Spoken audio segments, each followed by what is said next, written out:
The following TBT interview with Big Rich was pre-recorded by phone call on the 12th of May 2017. Hello, ladies and gentlemen, welcome to the Burning Truth. We are here. We are joined by phone call by Big Rich, who's been gracious enough to join us this evening. And they're joined by the bad boy British wrestling Matt Burns, who's here. And also Big Rich. So thanks for joining us and taking time out of your day. Oh, thank you very much for having me. Not a problem at all. So we've seen each other a couple of times down the wrestling scene in the last couple of months. Our paths crossed at the academy. Yeah. Which was, I think it was about 2 or 3 months ago. And then after we've been talking, we've been trading war stories for the last couple of months, and we decided we'd get together and see what we could do. Definitely, yeah. So just give us a little bit of a backstory on how you decided to come into wrestling. Well, it was a friend of mine who started me in pro wrestling. A wrestler called Captain Cutlass. He asked me if I'd mind giving it a go. And at the time, I thought, oh my God, am I going to like it? Am I going to enjoy it? So I thought, well, I'll give it a go once. If I don't like it, I'll just quit. And I've been hooked ever since. So you weren't like an avid wrestling follower beforehand? I watched it on TV, but I wasn't like an in-depth wrestling fan, if you know what I mean. I just watched them in the American wrestling on TV, and that was about it. So what's it done for your wrestling perspective now from a fan point of view? Do you still just watch American wrestling, or have you ventured out to Japan and England wrestling as well? Well, it's at the moment I'm 50-50 at the moment. I can still watch it as a wrestling fan, and I can watch it as a professional wrestler as well, and still enjoy it. It sounds about right, because with yourself also being a wrestler as well. In fact, myself, I feel as though I'm more a fan of it. But yeah. I'm more a fan of it by actually doing it and being a wrestler myself, because you actually want to pay attention to more focused in on it. Yeah. Well, I found a new love for the sport by training, because it gave me a greater understanding of the hardships people have to go through to train to get to that level of competition. Well, that's fair enough. One of the things that we talked about very briefly over the last couple of weeks when we've met up was how less is more. Yeah, definitely. I know we talk about different styles on the scene, but how do you think the style is at the moment? Do certain people try too hard to be something that they aren't, or people need to take a step back sometimes just to affect the art of being a crowd too? Yeah, well, I think this is the way I see it at the moment. I think some people try to copy the American style of wrestling, and the high flying stuff and everything like that. And my belief is just take the sport and make it your own. I mean, as you guys have seen me wrestle, I practically do nothing. I just stand there, like this big, monster, and just throw people around and squash them. Pretty much, just take a swing. If second it connects, it's lights up. I think I've seen some matches in some shows where the moveset has become repetitive and all that. It's been the same basic moveset and all that. And I'm like, well, that bores it for me.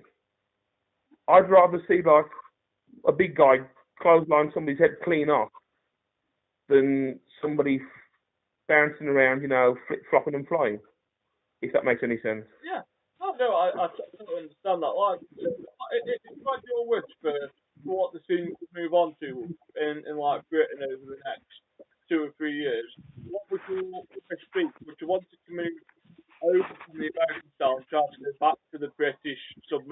style, or what do you want to see the scene develop into over the next couple of years?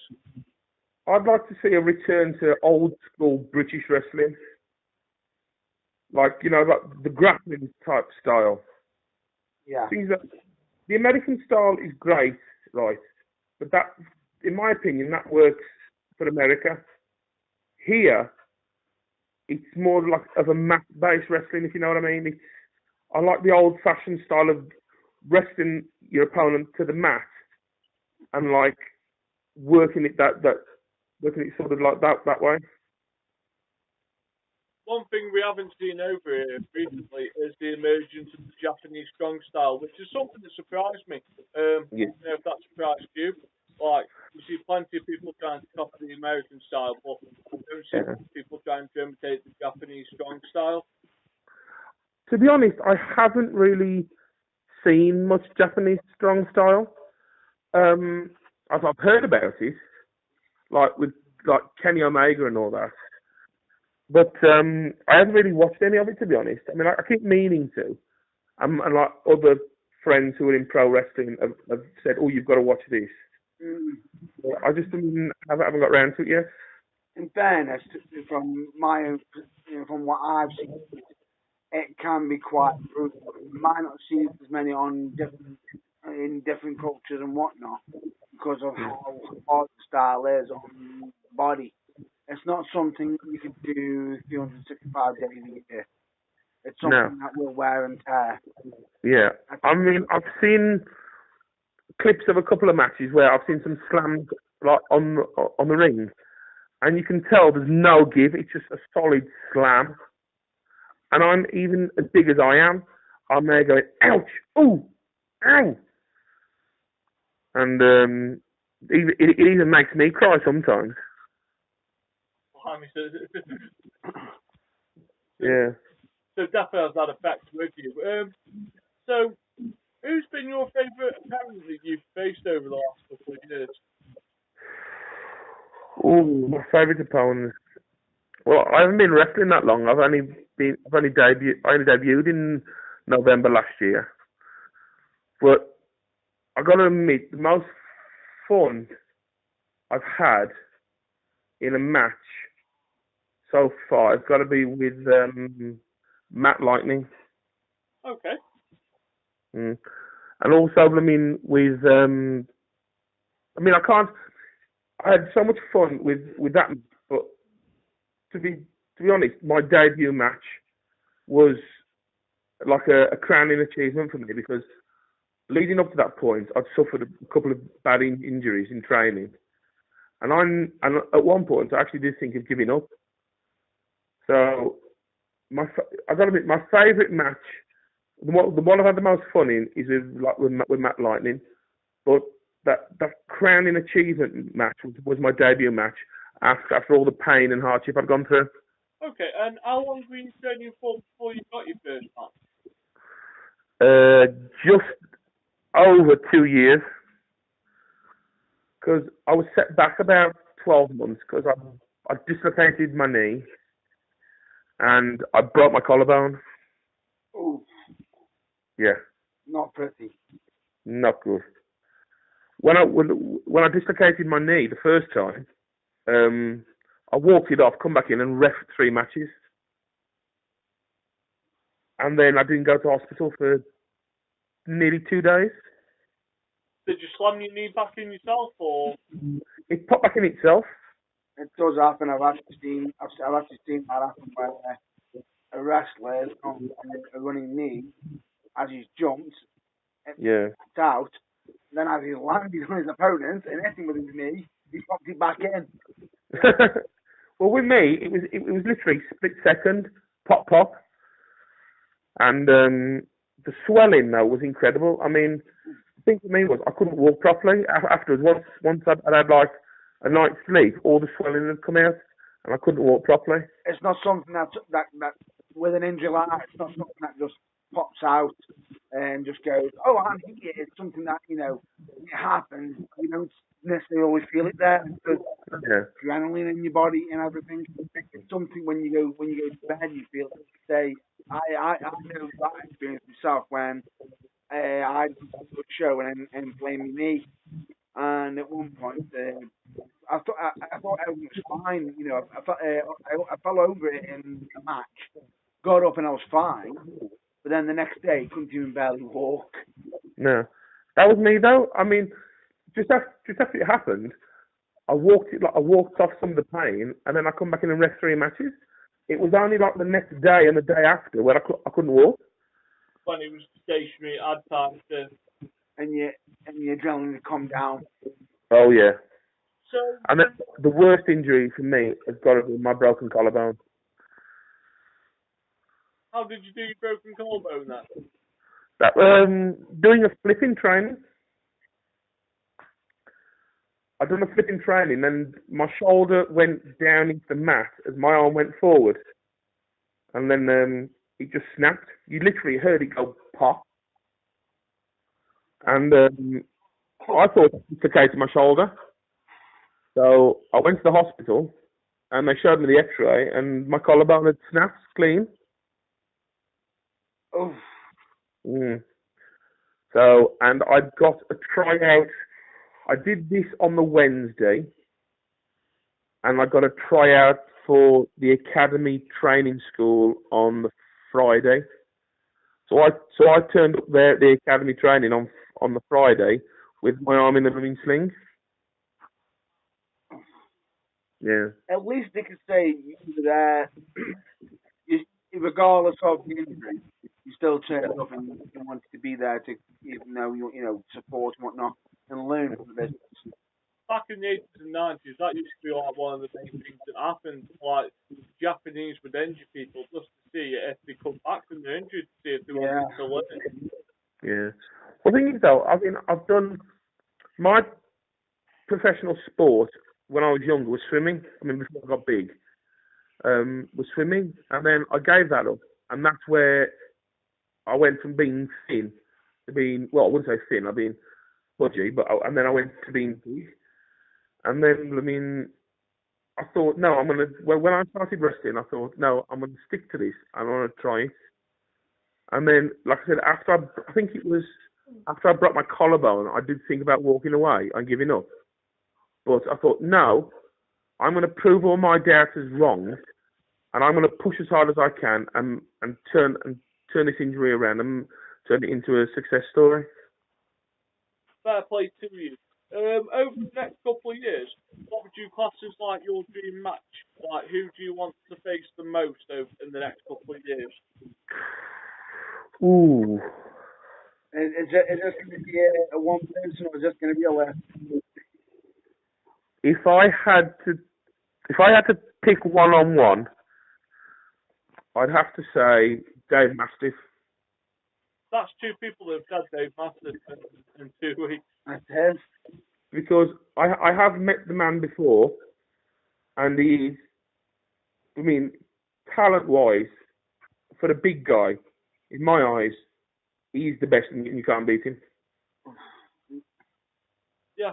So we were speaking to the new Venom champion last week, and he said he wanted to have a match against him. Yeah. Steve Valentino. Yeah. So, yeah. His match instead of against bastard Dave Morales. Yeah. I mean, I can see why, because Dave Mastiff is one of the top British talents at the moment. He is. And what was so surprising is when he was on TNA boot camp, Austin Aries getting in the ring with him, and Aries thought, oh, I'll get him to blow up in the ring and sort of tire him out. Yeah. It didn't happen. The Aries in shock. He kept up with him. For a big man, his cardio it's mind-boggling. He is like he's like a national treasure of some sort because he's that unique and that agile. For the big guy, right? If you're talking about big British wrestlers at the moment, I'd have to hold him in the same regard as Big Daddy, because Big Daddy was the big guy talent of his time, and Dave Mastiff is the big guy talent of our time now. but more, more modern. Yeah. I get what you mean. You know what I mean? That's just my opinion now. He is that good. So, I know over the last couple of times that we spoke, we've mentioned like talents who are up and coming and who we think are individual talents and prospects. Who do you think is probably the best up and coming talent on the UK scene that you've seen at the moment? One straight off the bat is Joe Black. Yeah. Definitely 100%. That guy can move like women nobody's business. That's what we said. I think it was about 7 or 8 weeks ago. Like, for someone of his build, he has got an incredible athleticism that is unparalleled on the British scene. Yeah. It's unique and fresh. Yeah. His style's different. I mean, it's like... It reminds me of, like, a Ken Shamrock meets wrestling style. Yeah. It's like an ultimate fighting style meets wrestling.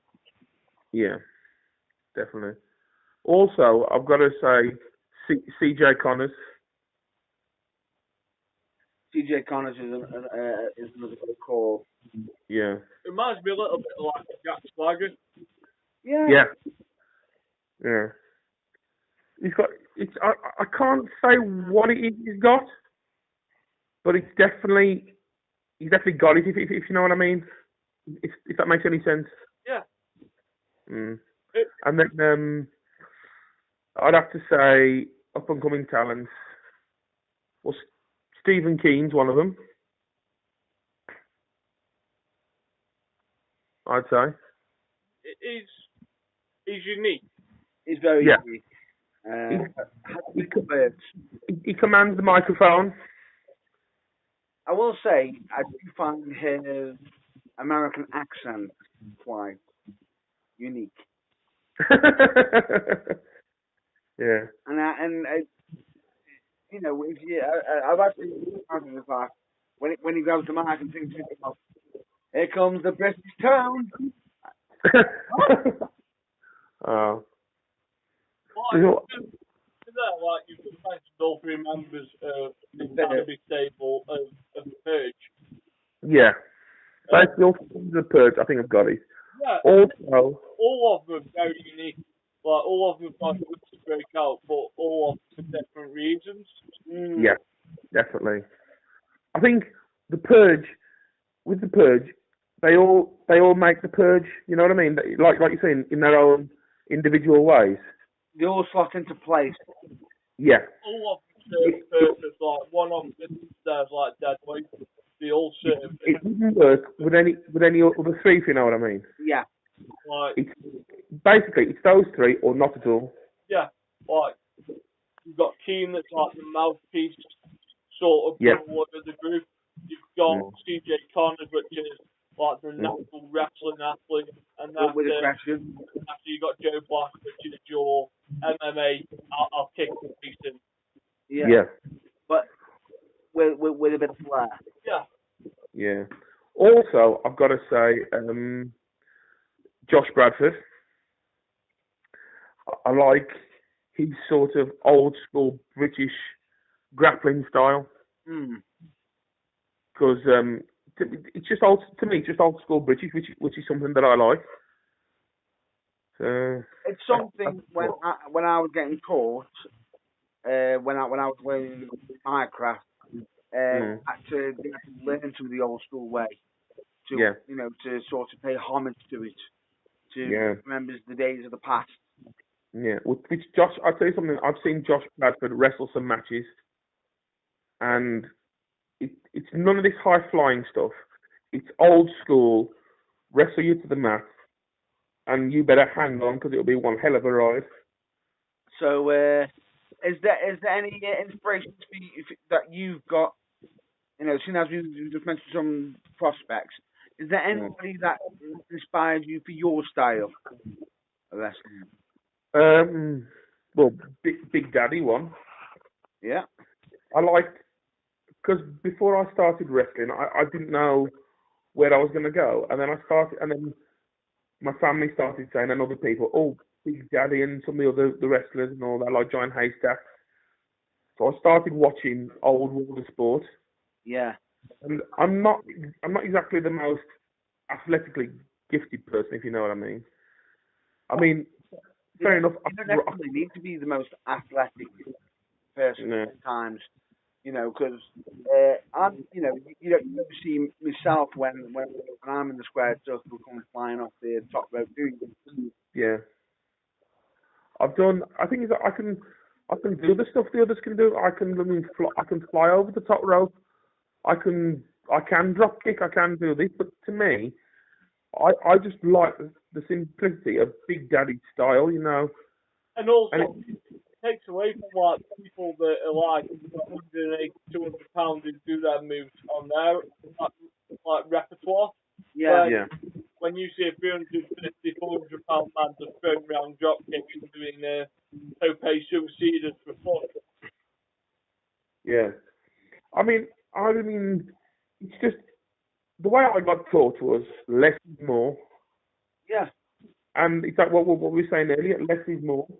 So if me picking somebody up by their nose gets a bigger pop than a suplex, you know, or you know, a body drop or whatever, Or like a few stomps, you know, a few stomps. yeah, then that's what I'll do. At the end of the day, the crowd aren't stupid. The crowd, I mean, if give the crowd what they want. If they want the simple big man style, then give it to them. Because I mean, to me, it's all about giving back. Yeah. Yeah. Although at the moment I'm not the most experienced wrestler, I mean, I can generally when I come to like a move in the ring, like a big man move in the ring, that's like if I just say I'll pick somebody up across my shoulders, I can read the crowd, and if they're buzzing for it, then I'll do a certain move. But if I pick somebody up and they're like, oh, here we go again, then I won't do it. I can generally read the crowd quite well. And with that, it also comes, you know, you'll get more experience from each match and everything that comes by and whatnot. Yeah. My only problem at the moment, lacking of experience. You only get experience by doing the matches. Oh yeah.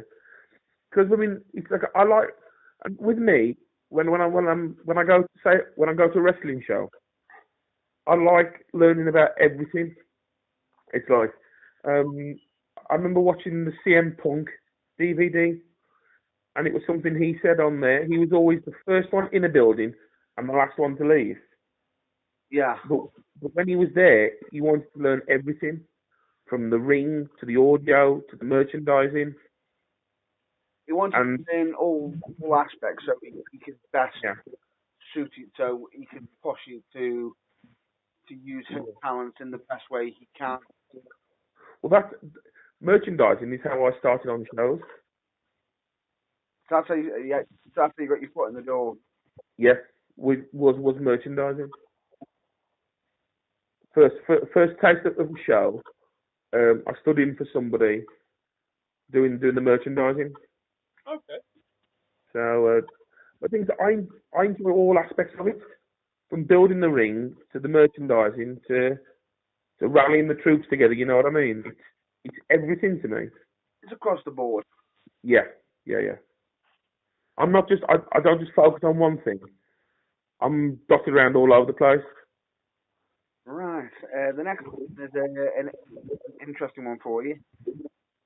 Have you got any future plans for yourself? Any future goals that you want to try to add to? Well, at the moment, I'd like to get more experience, wrestle for more companies, learn different styles. You know, I mean, like go around learning different styles. You know, I mean, and that is my main point. But I think I'd like to. I mean, I'd like to be that. I mean, I'd like to in the future. I'd like to be like that big man character that everybody loves. If you know what I mean. Yeah. That's my sort of goal. I mean, it's like I say, I'm not the most athletic. I don't move the fastest, but I just want to be one of those big guy wrestlers that everybody loves. What about championships? Have you got like aims to pick out like a big championship? One day I'd like a shot at the UKWA title. I must admit that does appeal to me. Okay. And that's the thing I will say with wrestling. If the wrestling company and whatnot and you're wrestling on the show, a lot of people say, "Oh, I don't aspire to be the champion and whatnot." The first thing that pops into my head is, "Why are you there?" Yeah. Because the thing is, regardless of it, you want to become a champion because that to me is, the be all end all. You've come cream of the crop. Yeah. I must admit, the company I wrestle for at the moment, AWW, I've already said, the main titles don't bother me at the moment. I want to work from the ground up and earn my spot, if you know what I mean. Yeah. Wherever I go, I want to earn my spot. So if that means that from where I am at the moment, that goes like for tag team titles first or whatever, then that'll be my goal. I don't want to go straight in and then straight to the top, if you know what I mean. That doesn't cause a lot of times people. I've seen this on multiple occasions. It's better to take the long road, yeah, and get to the top, than to take the easy way to the top, the shortcut. Because a lot of time I've seen people get thrown straight to the top, then think they're in their the massive glories, and then all of a sudden it's come crashing and crumbling down on them. See, I want to be one of these that like earn my spot, and if I've got to fight tooth and nail to get them in, just to even get a title shot, then that's what I'll do.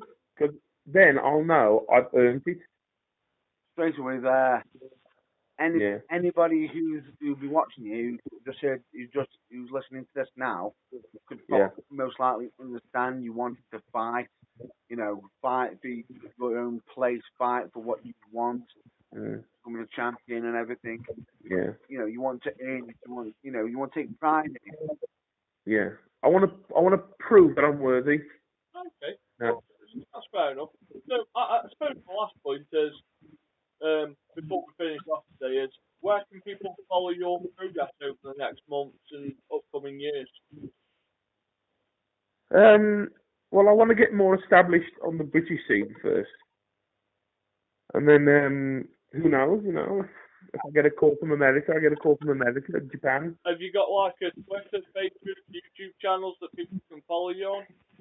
Where they can follow you? I haven't got a YouTube channel, but I've got a Facebook page, Big Rich Wrestler. People can follow me on if they want to. Yeah, anybody can. We always give a shout out to any pages that you're on or anything. Is there anybody you want to give a shout out to? In regards? Oh, well, I gotta. I mean, again, I want to give a big shout out to Captain Cutlet because he took some time off recently, and he made his return at AWW's last show. And it's like I say, if it wasn't for that man, I wouldn't be wrestling there. Fair enough. So, and like I said, you can cover whoever you want. Yeah. Is anybody else you want to give props to or anything? Oh, I mean, I have to give a big shout out to the judge as well, because just before my debut match, he pulled me to one side and gave me a bit of advice, and I'm thanking him for it. That's always nice. Getting some advice from a colleague. Yeah, he sort of pulled me to one side and said, "Listen, I know it's your first match, but you're the big man. Go out there and do what you got to do." Yeah. And like I said, I mean, his word. I mean, I respect the man so much, and his words. I mean, and I went out there, and it was a 4-on-4 elimination match between the heel stable at AWW Foreplay, and it was myself, Mickey Rowley, Johnny Storm, and Matt Lightning. And after the words from the judge, I went out there, held my head high, and thought to myself, I'm going to do my best. If I mess up, I mess up, or whatever. I'm just going to go out there, entertain, and do my best. And the judge's words rang true, and I can't thank him enough. Okay, well, so I suppose that's a good place to end on here. So we'll wrap that up for today. I'd just like to thank you for letting us just have a couple of moments of your time today. We appreciate you taking time out of your schedule late in the evening to have a chat with us. You definitely know you've just come from training as well. Yes, I have. So we appreciate that. If anyone wants to follow Rich, you can follow him at Big Rich Wrestler on Facebook. Yep. You can find ourselves here at the Burning Truth on Facebook, Instagram, and Twitter as well. Also look out for our college open to the UK Wrestle Fan Zone. And also we're also part of the UKWA. Yeah. So other than that, folks, stay tuned for watching local wrestling. So catch you later, and we'll hope to see you either at our next broadcast or next interview. Catch you later. Thank you very much.